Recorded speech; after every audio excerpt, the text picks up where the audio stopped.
শরম কোথায়? এই বেহায়া, কোন লজ্জায় আল্লাহর জমিনে চোখ তুলে তাকাও?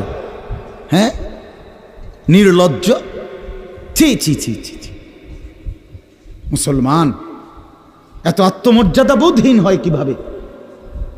মালিককে চেনে না, বানানেওয়ালাকে চেনে না, গোলামি বোঝে না, সেজদা দিতেও মন চায় না। মুসলমান এত পাষাণ হয় কেমনে? আরে তার মা কোথায়, তার বাবা কোথায়?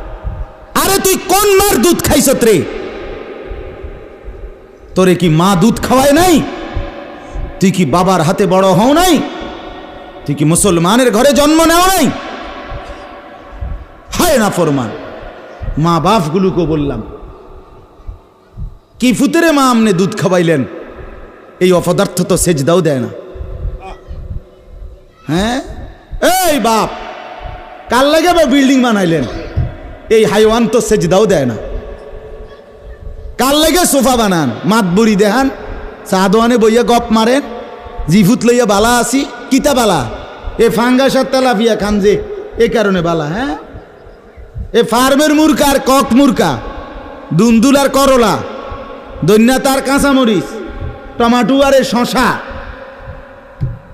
এই তো খানা। আর কিতা কথা বলে? নারকি ঘুরে গেলে তো ফাঙ্গাস তেলাপিয়ে। দুনিয়ার বেশি কি ভোগ করছি আমরা? খুব আশ্চর্য কিছু, অনেক কিছু দুনিয়া ভোগ করছি আমরা।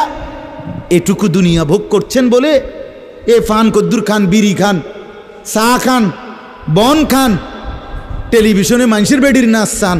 আমনের বেডি তো আর নাচে না, নাচে মানুষের বেডি।